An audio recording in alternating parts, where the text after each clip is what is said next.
probably can't hear me, but I'm going to walk around the town. I have an hour and a half to kill before going to the port where we have a port ceremony.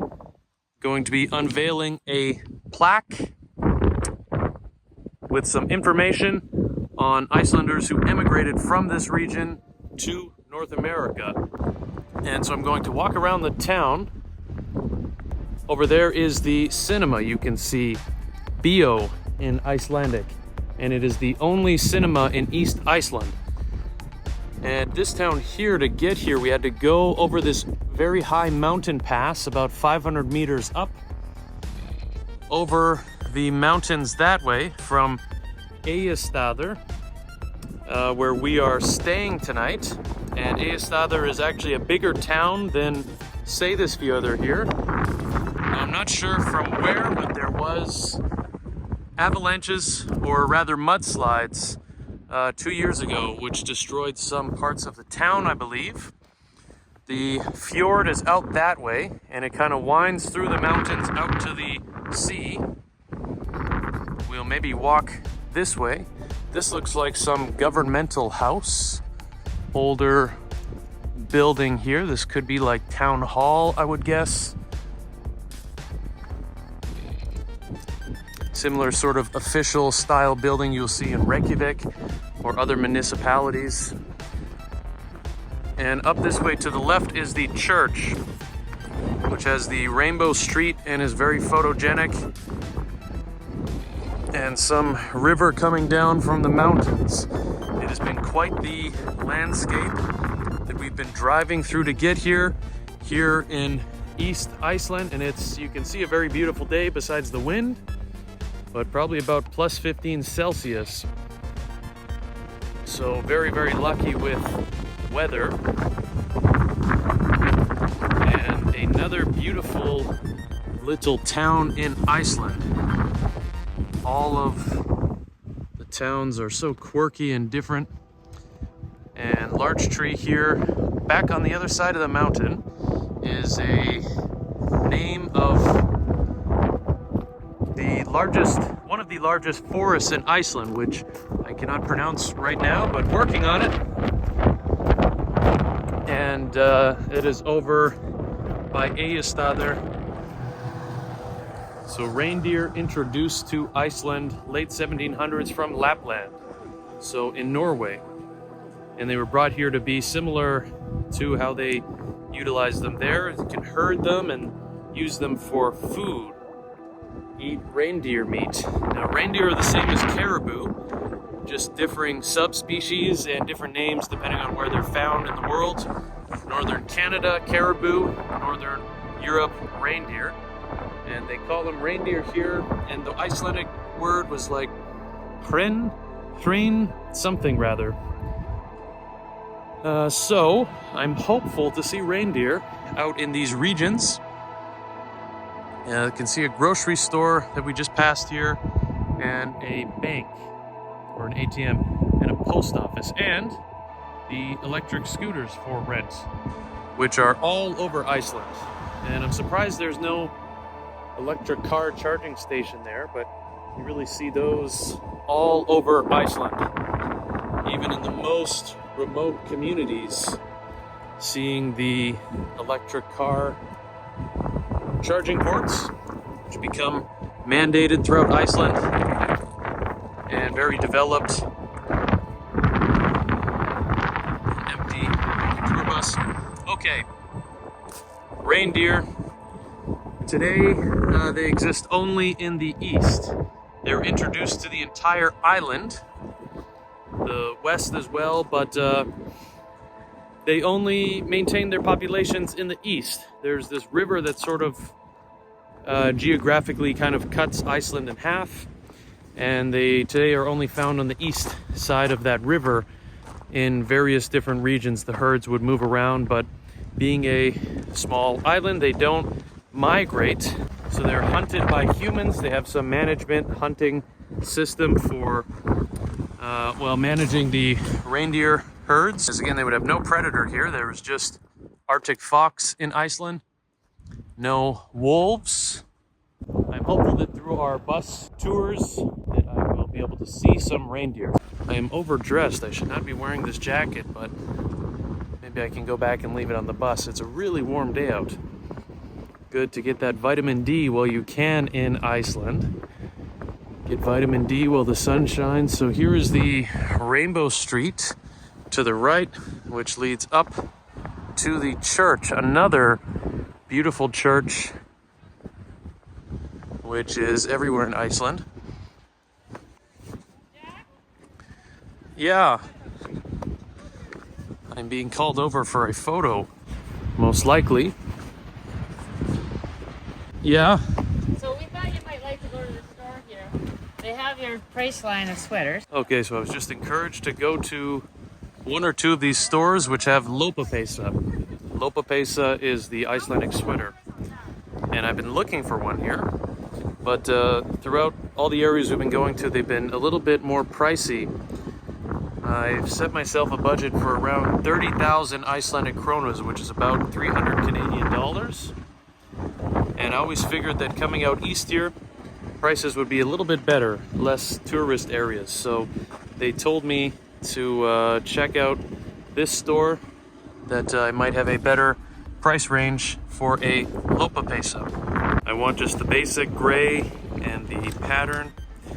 And I don't know, I'm hesitant to make the purchase, but anyways, nice to go into the little shops here. We'll check out this one.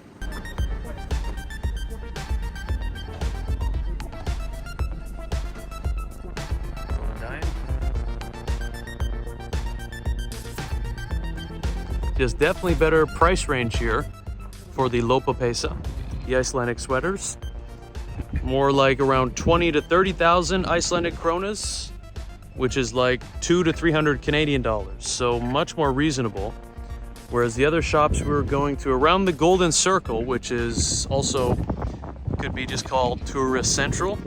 Golden Circle, you go around and see the waterfalls and really the quintessential Icelandic tourist areas. So of course they're going to charge more for sweaters and anything else in those regions. But even talking to local Icelanders about prices and charging 50 to 60,000 kronas for lopapeysa, even locals say, wow, that's way too expensive. You would think locals themselves would say, oh yes, they're worth way more than that. But no, they think it's a ridiculous price to be paying 40 to 60,000 Icelandic kronas, which would be 400 to 500 to 600 Canadian dollars. But, they're a labor of love and they'll last you a long time. But still, personally, I have a 30,000 Icelandic krona budget for mine, but I think I am now in the right region. Any of these towns in the east will hopefully have better lopapeysa prices. This is where the ferry comes from Denmark. So you can take the ferry to mainland Europe. It takes, I think, 2 to 3 days, maybe 4 to 5, depending on the weather, to get to Denmark. And oftentimes they're stopping at the Faroe Islands. There's a opportunity to get off at the Faroe Islands there as well.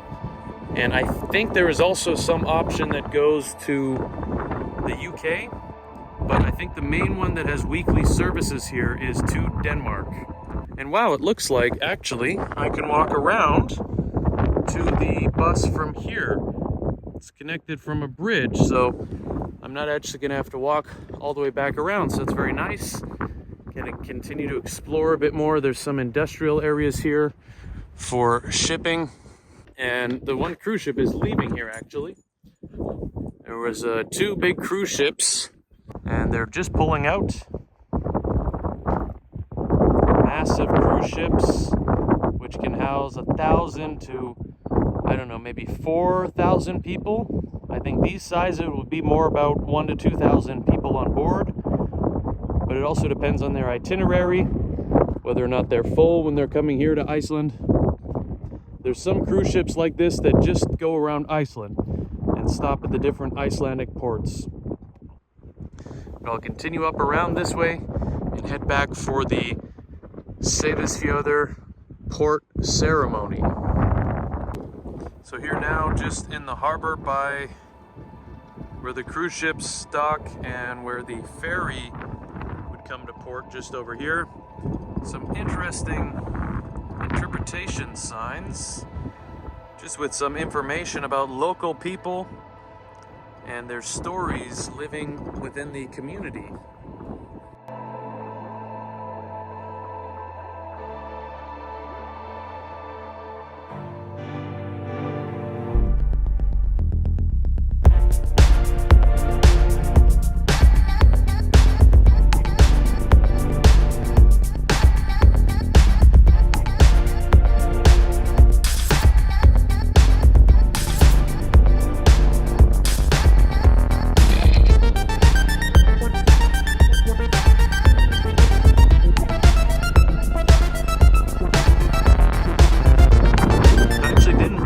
How significant the landslide was, or mudslide.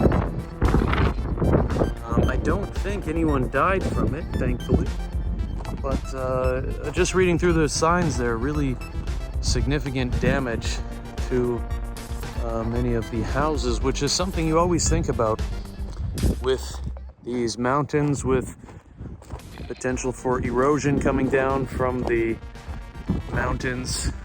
And certainly erosion can be an issue in Iceland without a lot of trees or vegetation on the mountainsides. It can be vulnerable to rocks and mud falling down the mountains. So always something to be mindful of. But there's a nice little park here. I still have some time to kill, but then I will head back shortly to the bus. And yes, go out to the port ceremony. Once again, I'm on this tour with genealogists mainly, but people of Icelandic descent, Western Icelanders, as they or we are called, people who are of Icelandic descent, descendants of people who emigrated to North America. And all throughout this tour, we're going to a number of different ports where ships had left for the New World, although oftentimes they weren't going directly to North America. It was this long roundabout way where you'd first usually go to the UK and then back all the way across the Atlantic to North America to usually go there to farm.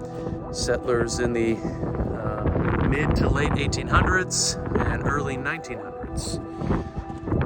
And so at these different ports, we will be presenting a plaque to the municipality and have a little bit of a speech for all of them. It's very cool to be a part of this and get to experience some sort of services like this throughout Iceland. A really fun way to get to know the locals here and really to get to give back to the community. So a lot of fun to be a part of, and meeting lots of interesting people all along the way and getting to go to some of the most incredible places all throughout Iceland. I'd not been out to the east at all before, so any of these landscapes are brand new to me. I've only been in the west and the north and the south around Reykjavik. So this is all new landscape, and like I said, I am very much interested in seeing reindeer, hopefully. And I can maybe share my wildlife stories in other videos and podcasts, and of course in writings. So stay tuned for more if you are interested.